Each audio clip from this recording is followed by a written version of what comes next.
All right. I appreciate everyone who's joined us to be part of the live stream tonight. I saw that I was getting some questions in the comments as to why we hadn't started and a fear of there being a 20-minute delay. It's not a 20-minute delay. I just can't change it by 5 minutes. I have to change it by at least 10 minutes to keep Facebook from deleting my post. So that's why the 20-minute delay was put up for anybody who saw that.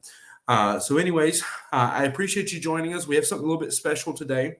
There is a missionary in Romania, Brother Pete Heisey, that has a great testimony as one of the men involved with translating the Bible that they use there, the Fidela. It's the one that all the Romanians in our church use. It's the one that my wife translates from and so forth. But Brother Heisey, I've always heard such great praise upon him. Everyone I know that knows him speaks highly of him. And around 3 years ago, not so long, about a year after we opened the church, Brother Heisey had I think, fairly massive heart attack. He can correct me on any details when he comes. But he had a heart attack and had cardiac arrest and was in the hospital there for a while. And I know there was a lot of fears about what he would be able to do when he come out of that. And so our church really got invested in being part of the prayer team behind that, praying for him. So it was a lot of you that are watching right now and weren't necessarily, I know Stefania would have been here at that time, but a lot of the others that are here right now live probably weren't here at that point. So a lot of you don't necessarily know the story I'm talking about, but for at least me and Stefania, and I know several who will come in and watch later. I'm sure Lori will watch as soon as she realizes that we're live. But for all of them, it was a major period in our church where it was every service we tried to make sure we pray for Brother Heisey and for his recovery. And so I kind of just let it slip by. I knew he was doing better. I knew that there was a lot of improvement. But I never really thought about doing much to follow up beyond that until this week when Brother Morgan was with us. He came over to have breakfast one day. And while Brother Morgan was there having breakfast with us, Lori was asking about Brother Heisey. And as they were talking about the situation and his recovery, I just thought that it'd be a great opportunity to let him come and speak to you and let him give a word of testimony, whatever the Lord lays on his heart. I have told him that this whole service is his if he wants it, or if he wants to give a testimony, that's fine. However the Lord leads him. So with that in mind, I'm going to go ahead and take myself out and bring him on. But I'm glad to have Brother Pete Heisey and his wife, Julie, with us as they'll come and just speak to you a little bit. Well, we appreciate the offer and the invitation to come. I think what I'll do is give my testimony and we can go from there. I grew up in a Christian home and I heard the gospel, not always very clearly, but I really never did anything personal about it until my 18th birthday. I was in college at the time, even though it was the summer. I started college early. And when I turned 18 on my 18th birthday, I went to see a guy that I knew was not very far from my home area. And I asked him what should I do? And he told me a little bit, but he said, more important than that, this is what you really need. And he gave me a tract, and I read the tract, and I would have said I was okay, maybe not living as I should have, but I realized that I really wasn't okay, and I really trusted Christ on my 18th birthday on August the 1st, 1972. And about a year after that, God called me to preach, and I went off to Bible college and pastored churches in the United States for the next 30 years, I guess. I can't remember till 70. 30 years. About the next 30 years, yeah. And 20. 20, okay. Yeah. Sorry. Anyway, I really don't know why we were burdened about the gypsies, although I have some friends who are gypsies and who are in gypsy ministry in the States. And course, he was pushing me to be a missionary to the gypsies. And We visited Romania. for me as a pastor, I said, well, you just tell that to everybody. So nothing new for me. And we had made several trips to Romania by that time. And I knew that there was a real need among the gypsies. And I guess pondering that for a little while, the Lord spoke to my heart about going and doing something about that. And so, when did we come? In 99. In 1999, we came to Romania.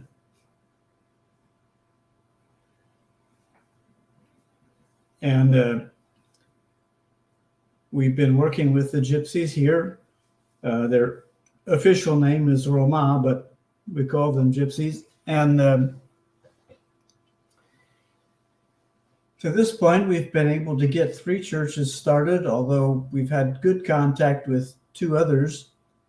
And we'll see where that goes. But 3 churches definitely have gotten established. And there's no end to the need among the gypsies. I could live to be 100 and still wouldn't hardly touch the surface of the need that's here. But I was saved on August 1st, 1972. That was my 18th birthday. I didn't really know what to do. This was back when the draft was still in force in the U.S., and I went to a friend. I started college early, and I went to a guy that was there. He was from not too far away. And he basically told me a little bit what to do. And then he said, here, read this. And he gave me a tract, and I read the tract. I didn't have any problems with anything that was in there, but I realized that I had not personally trusted Christ for my salvation. I agreed mentally with all the facts of the gospel, but I just actually had never done anything about it personally. And so I trusted Christ on August the 1st, 1972, on my 18th birthday. It makes it a little easier to remember the day I got saved, so I don't have any trouble with that. But I pastored churches in the U.S. for about 22 years, I think. And then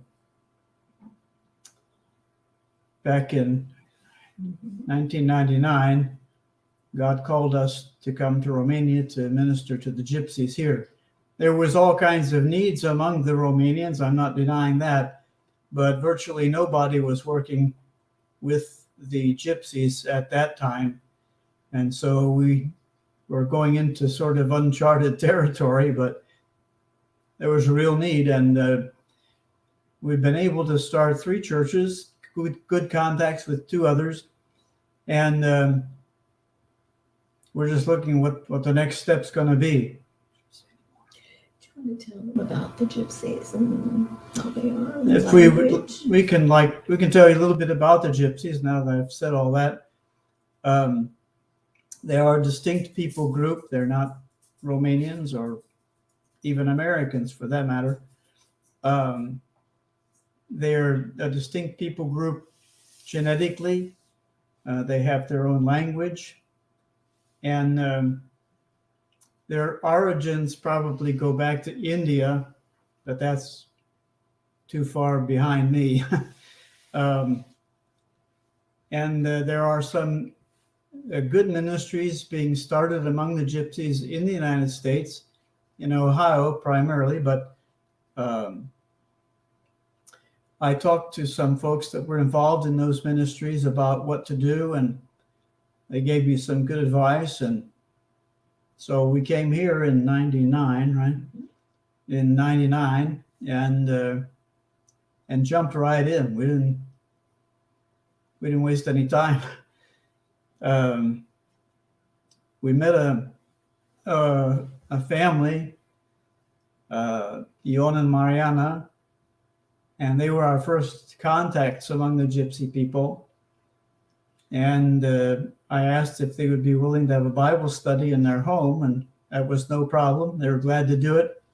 We actually met outside in their front yard most of the time when the weather was nice, and that's how we got started. People got saved and started to come regularly, and that was our first attempt at reaching the gypsies. We've been able to start two other churches, one in a town south of Timișoara and the other in town maybe 45 minutes east of us, and they seem to be doing well.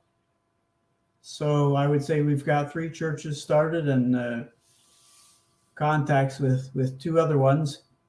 I've actually had to spend much of the last several years trying to train leadership, train gypsies to take over the work, and have not quite gotten there in the first church we started here in the Timișoara area, but we're working on that, and that's one of our goals for the coming years, to get them to have their own pastor here. And we have enough of other contacts, and there are enough gypsies everywhere else that we could be busy till we're 100 years old or more. So it's been an enjoyable 22 years with the gypsies. Now, maybe not always enjoyable, but overall it's been enjoyable, and they are a unique people group and a very needy people group, and very few people are working with them, and most of them because they don't like gypsies anyway. But many times gypsy women are palm readers, fortune tellers, and things like that in the U.S. Their husbands usually do something with used cars, Carnivals. and carnivals at local county fairs and things like that. So there's a great need among the gypsies, even in the United States. We just have a lot of them here and opportunities to deal with them.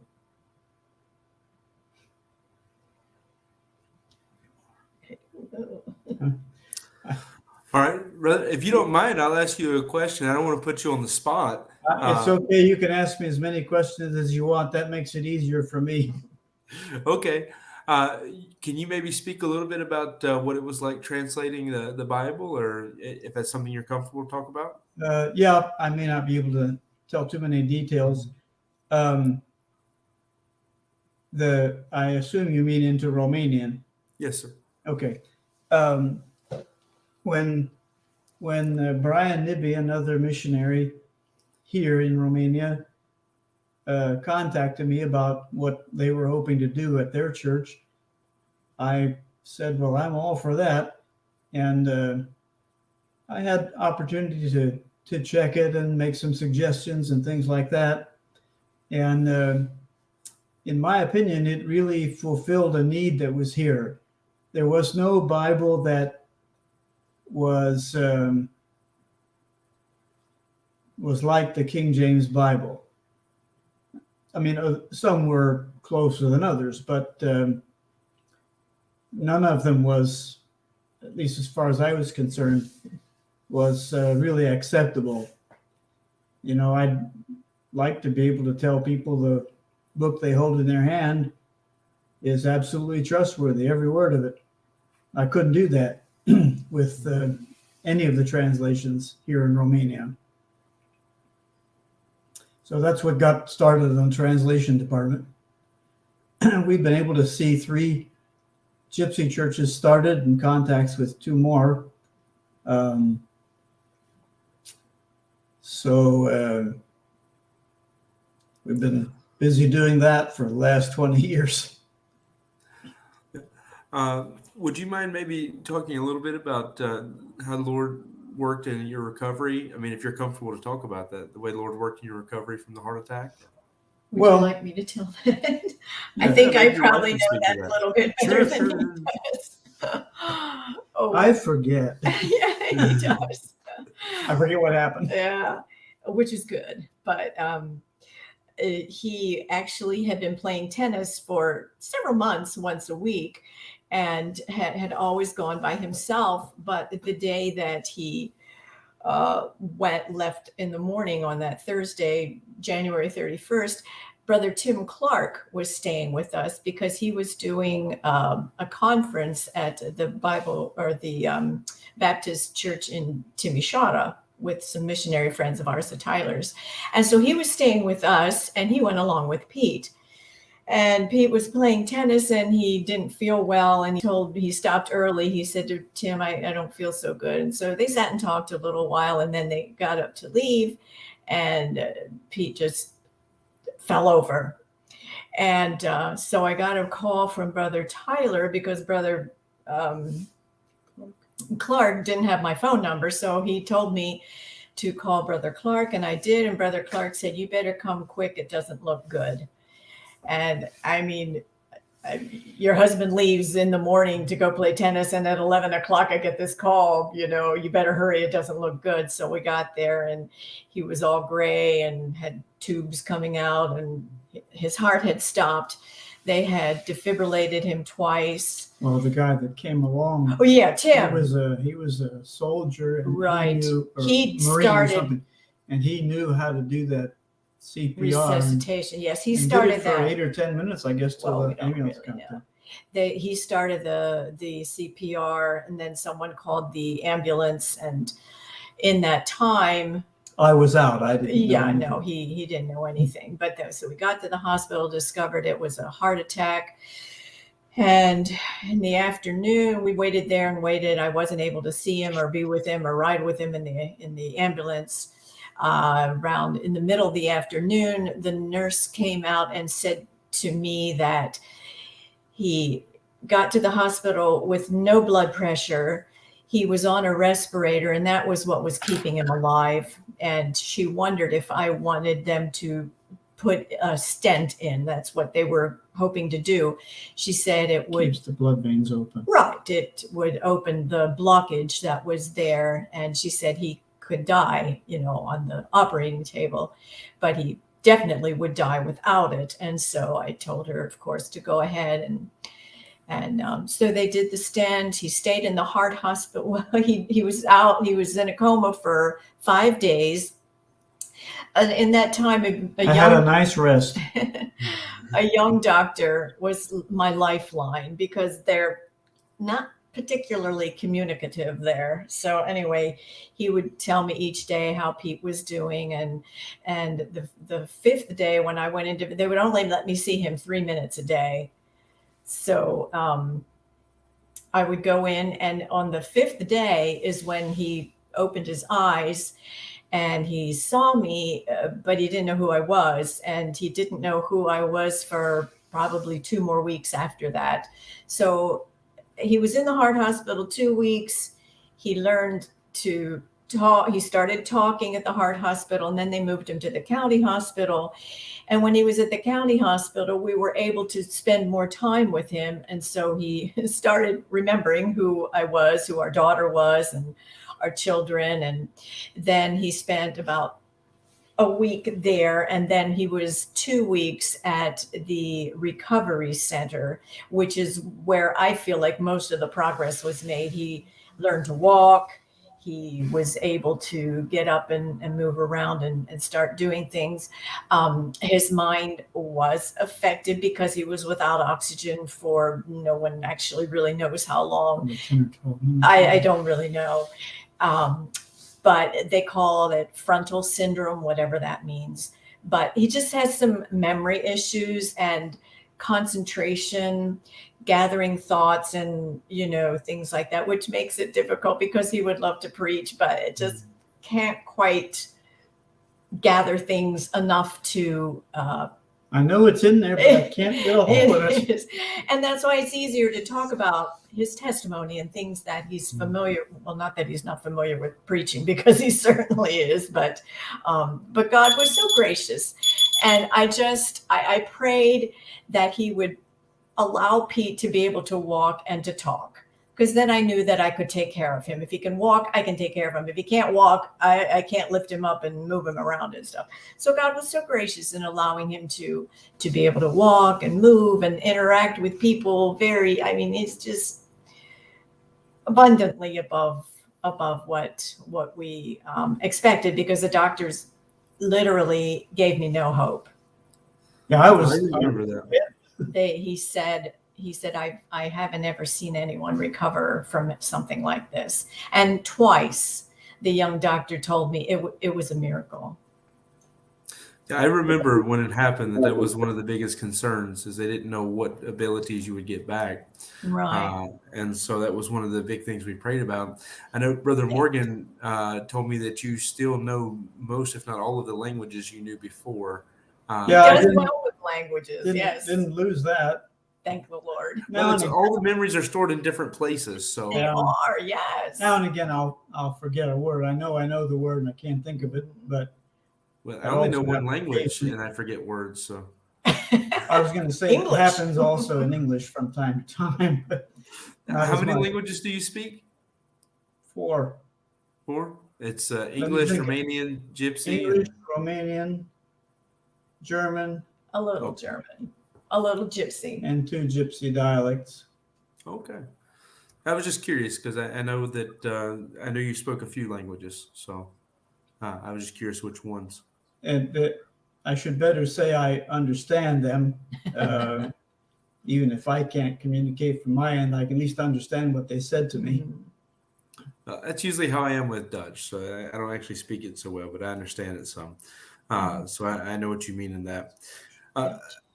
Dutch? Oh. That's what we speak in my part of Belgium. So yeah, I saw that. Great. I'm not in the French-speaking part, thankfully. So I guess knowing German wouldn't leave me totally lost. Oh yeah, there's a whole German-speaking community here. It's one of the national languages. So if you know German, you'll be all right if you ever want to come over. Okay. But in fact, if you know English and German, you're really ahead of the game because Dutch is right in the middle of the two. It's the transition from German to English. So yeah, the area I grew up in the States, in Pennsylvania, had a large population of Amish and Mennonites, and their version of, it's basically German, is like Dutch. It's I don't take offense at this, but I call it slopped over German. Well, you have that with the Mennonites and the Amish. Some of them actually do speak Dutch, some do speak German, but either way, it's still going to be a very butchered version of it that they've changed. It's more German. Yeah, it's called Pennsylvania Dutch, but it's German. Mm-hmm. Well, I can explain why, but I won't waste everybody's time from explaining why they call it Pennsylvania Dutch and so forth. Right. I had noticed when I asked you about the translating the Bible, you asked if I meant the Romanian one. Did you help in translating another Bible, or? Well, we're working on one into the Gypsy language. Okay. It's going a little slow, but you have your son there with you now too, right? Right. Yes. Right. And is he involved with that, or what's that? Is he involved in that part of the ministry, or just primarily with the Gypsy? We're not really working on that anymore. No, not much. But he's good at Gypsy or Romanian. Mm-hmm. Yeah, I never got to meet him. We crossed over one time where he was at a church like a week before, a week after I was, but we never met when we were on deputation. Yeah, they're really doing a good job. I don't have any problem letting him do whatever I can't do anymore or something like that. And as far as the languages are concerned, he's really good at Romanian. He basically grew up with it. I don't know how old he was when we 13. came. He was 13 when we came. And so he knows Romanian really well.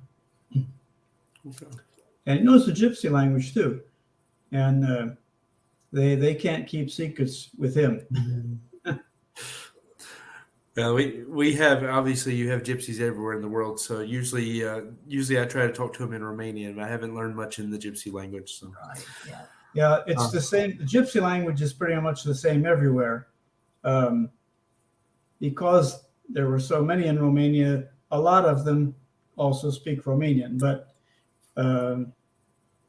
there's gypsies from all over the world in the States, and their language of communication can be anything from English to Dutch to German to Spanish. You never know. But the gypsy language is the same among all gypsies. That's the amazing thing. No matter where you go to the gypsies, you can talk to them. I went back to India on a trip, and I could communicate a little bit with, there's a certain, the gypsies in India, I didn't have huge problems understanding them. Sometimes borrowed words, I didn't get, but it wasn't, at least I wasn't totally lost. Well, that's what you have with dialects. Like, I mean, just between American English and UK English, there's different words that you may not get it. Yeah. But, if you don't mind me asking a little bit more of a personal question about the work you've done there, if you could just speak to maybe what was some of the harder parts you've had in working with gypsies, and maybe that'll encourage others who are doing similar ministries. Maybe I shouldn't tell you those that don't want to discourage anybody. On the positive side, the gypsies are, in fact, a pretty fun-loving group, and so that there's a sort of jokester mindset that keeps me sane anyway, and but other than that, I don't know if there's. I would say the main difficulty that we've found is their lack of thinking of the future, of even tomorrow. In fact, in their language, they don't have a word for the future.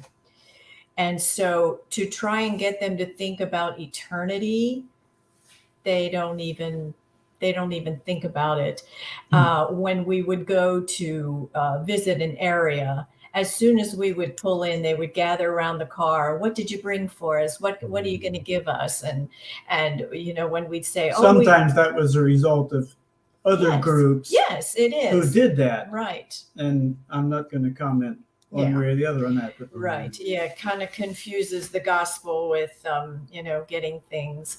But yeah, that, and if you have money, spend it today.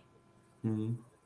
And so that tomorrow might not come. Spend it all today. Oh no, it'll come, but we'll worry about that tomorrow. So trying to get that, they'll listen to the gospel, but I don't even know how to explain it. It seems there is something that, I mean, obviously it's probably their own lack of understanding, but I think it seems to me like Satan blocks their understanding that, like children, I've been teaching them for 10 years, Jesus and how he loves us and how he died on the cross and rose again and all his power. And they still don't even really, I'm going to say, get it. It's very difficult, very slow. And then when they do get saved, they're so drawn to the Pentecostals that, then they want to go that route, because their music is nicer and they cry and they yell and, they're just attracted to that emotionalism. And so, I would have to imagine, it's just speculation, so correct me if I'm wrong, but I would have to imagine that just the way the culture works, where they marry so young and then also where so many move and travel, that's probably a really big, because I know even like with Brother Morgan, that's one of the biggest struggles is you invest your heart into somebody, and even when you train them well, you don't have a say in it. Their parents marry them off and they're gone. Yeah. Or they go to work in another country and leave their family back, in Romania. And it is difficult. But that last part about going to work and moving, that's actually, I guess, any ministry in Romania at all, whether you're working with Romanians or Gypsies, is going to have that issue. because that's why we do Romanian translation in our church, is because so many Romanians live outside the country working. Yes, and one of our young couples just moved there like 2 weeks ago. So I'm so excited that you translate into Romanian. I told them about your services, and so I'm hoping they'll Lucy and Audie. Oh yeah. Yeah. They're We hope they to are. have an They're on opportunity. the other side of town from you, I think. I'm not sure. Yeah, it's about an hour and a They're a half. little ways away. Yeah. Yeah, an hour's drive. But they or could so. listen online. Mhm. That'd be great. Yeah, we put everything online so that they're welcome to listen to us online as well. Well, since I hit you first with the negatives, because I know a lot of times it's hard for anybody in any kind of mission field, and sometimes you feel like you're the only one who goes through problems. So that's why I thought with the experience you had, it might be nice to hear that it's not for anyone who struggles. It's not something they're alone in. That No. No, you've it's been there it's not unique, not unique at all. And the gypsies have their own unique addition to the problem, but fundamentally the situation is much the same. Since I started you off with the negative, maybe I'll try to be nicer then and give you the chance to speak. That's to all what right. is We like negatives. That's okay. But I'll ask the question the other way. Then, what is maybe some of the biggest blessings that you've seen in your time in ministry there? Tell yours first while I think about this one. Probably when they finally do get it, understand that it was for them personally, and that they personally need to trust in Christ for salvation. There was a lady maybe 2 years ago. She had come, an older. She's younger than me, but she looks older anyway. She would come to our services, and she just could not understand. No matter how you would say it, she just didn't get it. And so, of course, we'd still continue to talk to her. And she went into the hospital. And this was after Pete's heart attack. So I went in with, I think, my daughter-in-law and my daughter. We went in to visit her. And again, had the chance to share the gospel very, very clearly with her. And she was kind of like, oh, yeah, well. Mm-hmm. And so, I mean, she was very seriously ill. We thought she was going to die, but she came home, and I went to visit her at her home, and she was like this completely different person. She's like, oh, God bless you. I'm so glad you came, Sister Julie. And she never called me sister. And I said, Anna, what happened? And she said, well, I got saved while I was in the hospital. And I said, you did? What happened? And she said, well, I wanted my brother and my son-in-law, who's a Pentecostal, to call somebody from their church to come in and talk to me, but they wouldn't come in.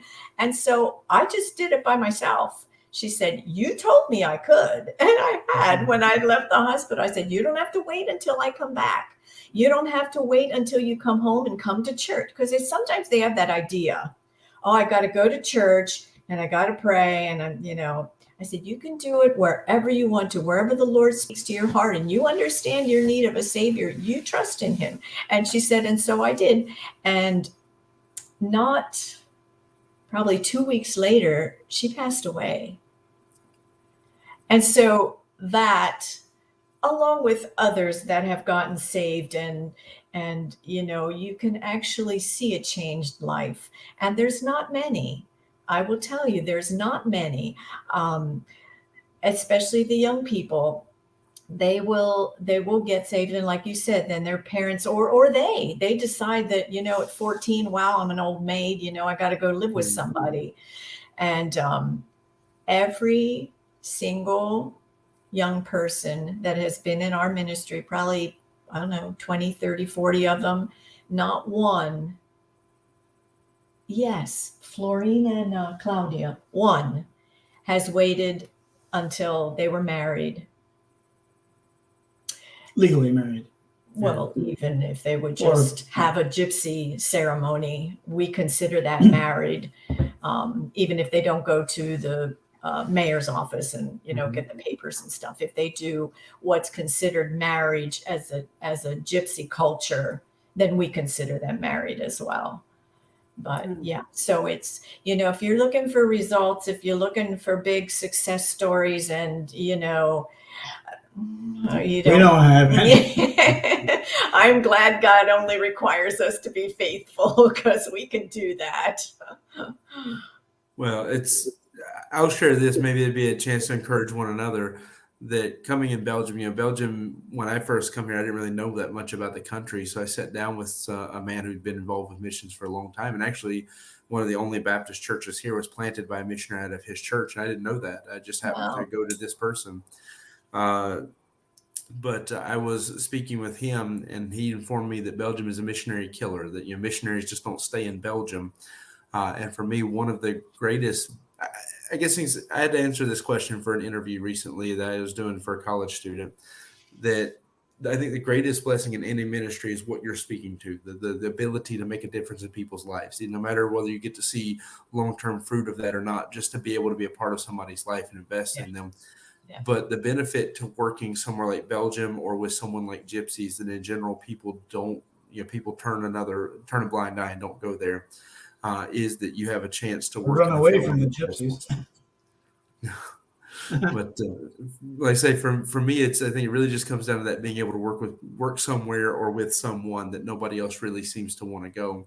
Yep. And so it's highly commendable to stay in a field like that, because I know, without ever having worked with Gypsies in general, what some of the difficulties are, of seeing what the family life is like there and how they go. So I really have to highly praise anyone who could stay with the ministry so long and work in it, knowing that you're investing in people that are very unlikely to stick around. It's hard to build a ministry that way. When it doesn't go well, I've had the thought cross my mind, well, let's just kill them all and let the Lord sort them out. I'm being a little facetious there, but I understand. They've actually told us that they're like, Brother Pete, you are so patient. I don't know how you can put up with us. I said, don't ask my wife about that. Well, that's why as missionaries need our wives, so we have someone to complain to and nobody else knows about it. When you have to be patient with everybody else, right? I know Lori puts up with a lot from me, so my church also does. Brother Florine Stunka says hey to you. He sends his greetings. And Brother Florine Stunka is also asking me if the interview was for one of his students. It was not. But if you have a student that wants to interview me, I'll try to help them too. Okay. Brother Stunka. So yeah, they've done a good work there. Good friends. He does a lot of videos for us. He does certain things, ministries that I do. He helps me a lot with those. So I appreciate Brother Stunka as well. Well, I don't want to keep you much longer, but if you have something you would like to say to encourage other missionaries or whatever, it's fine. But if you'd like to just take a moment to encourage others. Well, from my perspective, a missionary has to know what God has called him to do. Specifically, what has God called you to do? And by that, I don't mean just go to this country or go to that country. What are you going to do? Plant churches. Okay, with whom? With everybody. Well, fine. Who are you going to start with? Well, there's all those kind of questions that a lot of missionaries don't think through. And I'm not saying that they shouldn't go. I'm just saying those are things that a missionary has to be aware of.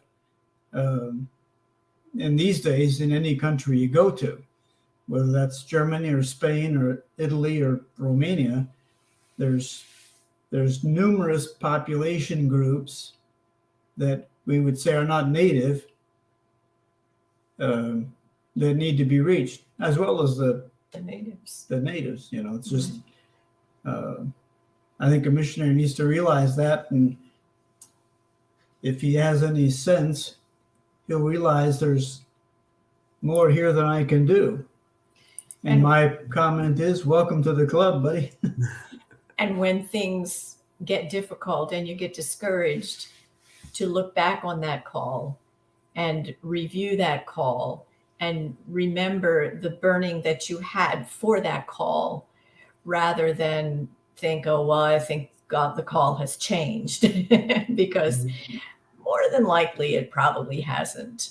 But I think too, sometimes, especially in a country where it's a different language, if you don't learn the language well enough to be able to converse and make relationships, you're going to get discouraged. Yeah, that's been one thing that I think has helped us. The fact that, and this didn't happen overnight, of course, but we were committed to learning the language well enough to argue, well enough to understand everything, and some technical terms we missed, but just so that you basically were getting the details, not just the main idea. And not baby talk. Yeah. I mean, we do baby talk when we first come, of course, but just I go home. Yeah. Okay. This is how I still speak Romanian, so it's okay. Well, that's not your calling right now. Yeah, but to me, the better that a person learns the language where they go, The deeper the relationship the is better gonna they'll be able to deal with the situation. And that's often applicable when you've got to deal with government officials and people like that that we wouldn't necessarily be involved with every day. Well, I appreciate it. No, I think it's all really good advice. I especially want to say I appreciate what you said, Brother Heisey, about carving out a specific ministry, because of the fact that the language is something that should be getting taught. It's something we should be, every missionary should be being taught this before they go out, and the need to stay encouraged, and that are both very important points. But the one about carving out a specific field, I don't think gets said. And it's something that's on my heart, but I don't think people normally talk about that. Yeah, we have such a varied situation in most of the countries in Europe, at least. You can basically say, I'm going to deal with the Romanians who have gone to Germany, and you'd have enough to do till I don't know when. And so those are people groups, and they're all over the world. Those are people groups that have to be reached, and sometimes it's not the main people group in a country, but somebody's got to reach them, so that's true in the U.S. too. I mean, growing up in Pennsylvania, we had a lot of contact with Pennsylvania Dutch, and so knowing German, I mean, I know German, but knowing that, I felt like I could communicate with them a little bit, even though they speak Low German, or I called it sloppy German. But anyway, I didn't feel lost around them, and I could at least communicate a little with them. So if you have a group of, I'll use the word foreigners for now, in your area in the United States, no matter what nationality they are, somebody takes an interest in them, and especially if somebody is willing to learn a little bit of the language before they go or when they go, it will really make a good impression on them. Well, the reason I say that about the carving out a specific ministry is because I think one of the things that would help people to not get so overwhelmed is if they know exactly what they're doing in that. I think it would help cover some of these other problems.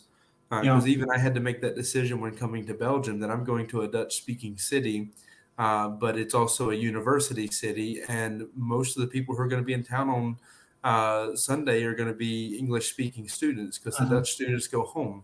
I also had to make a decision that most Dutch speakers, and I'm just giving this example for anyone who's watching, most Dutch speakers speak English. I mean, I've met very few people who speak Dutch that don't speak English, with the primary ones being Muslims who have come here and learned the Dutch language but haven't learned English. So just for example, for anyone who wants to know what exactly we're talking about, for me, I'm coming to a city of, somewhere close to 300,000 people around in the city, and I have to choose where am I going to plant my place and start working. It's like anything when you're trying to clean out something. You want to go clean out a mess. You have to pick a room and start. You have Yeah. to, when you're moving furniture, pick a room and start. And for me, it was, well, at the time I spoke English pretty good. I mean, I've been speaking it for all my life at that point. So I chose to start in English, but then the choice to translate in Romanian was because God had given us Romanians before we ever opened the doors. We already had a number of Romanians for the church officially open. So God sent us that way. And I think that's the answer to both of them. One is looking at it logically. The other is just seeing what God gave you, which is what you're talking about with abilities, with knowing German and being able to reach the local Amish and so forth.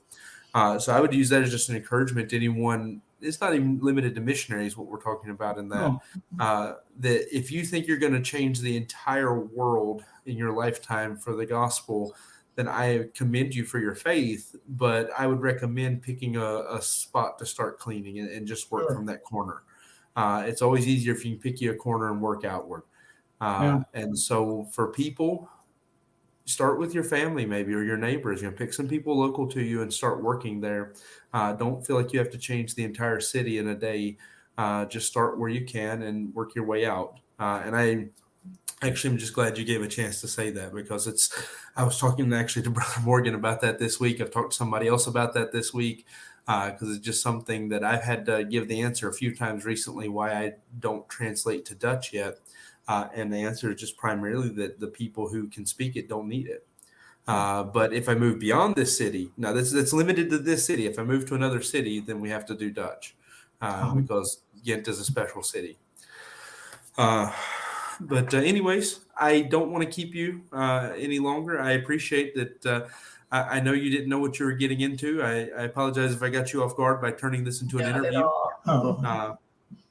But I appreciated hearing from you. I appreciate the testimony, as far as like letting us know your salvation, where you come from, but also to talk a little bit about the ministry, what you've done there, and then also how God's helped you. And again, for anyone who's listening that doesn't know why this is such a big deal. I mean, when Brother Heisey first had his heart attack, it was, as you testified, sister, it was not sure what he would be able to do again. It was any of it. Not everything you've seen him do in this video. We did not know if he'd be able to do any of that again, much less do it in multiple languages. So, but I am so excited to have you here to just be able to share a little bit of that with us, to share a little bit of your testimony. I know it was a blessing to me. I'm sure it was a blessing to everyone watching. In fact, let me go ahead and put up my little banner there I made, so that they can leave you a comment, and you can see those later. But I do so much appreciate you two taking the time out for this. My pleasure. And also, I know that it was a little bit of a step outside of the comfort zone to try it, because of just... Great. He loved it. All right. Well, like I said, I really appreciate it. If you want to say anything else before I start closing down, though, you're welcome to, if you had something else you wanted to say. Well, I just want to say that despite all the warnings that we give about fortune tellers and all that sort of stuff, there are people that need the gospel, and somebody's got to give them the gospel. So it might mean probably telling your pastor what you're going to do, but it might mean going to one of those places and knocking on the door like you do any other door and try to give them the gospel. I think many times folks are, and they've been taught properly, but they're a little afraid to even go try to tackle something like that. But the truth is, nobody else is going to. Now, maybe the JWs or somebody, but we're going to have to go do it. So somebody's just has to, well, I don't want to say this. They have a heart for them. Yeah, they're going to have to just go and do it. The gypsies in the U.S., mostly all of them speak English, so that's not usually a problem. And it's not like well, I want to say, it's not like there's so many good churches around that we don't have any place to go. I mean, there's towns and villages and cities in the U.S. that still have a need. And of course, I have to add this. there are many of those places with a gypsy population that everybody's running from. That's what I would say for anyone who wants to look into that, just to make sure you understand that it's going to be hard, but the harder the labor, the greater the reward tends to be the situation with most things. Yeah. And so coming to a country where I was told nobody else wants to go, I can understand what it's like going to a people where nobody wants to go. Yeah. Well, I think that's why you need to make sure that it's God that's calling you. Yeah. Because if it's you, you'll get discouraged and it won't go well. If God calls, then he strengthens you and he gives you the ability and the power to accomplish the will that he's called you to do. Absolutely. I agree with that. That's seems like a good place to go ahead and start winding things down for you all. So I really appreciate that, everything that was said. Brother Floating Stunka says, thank you for preaching Christ in Romania.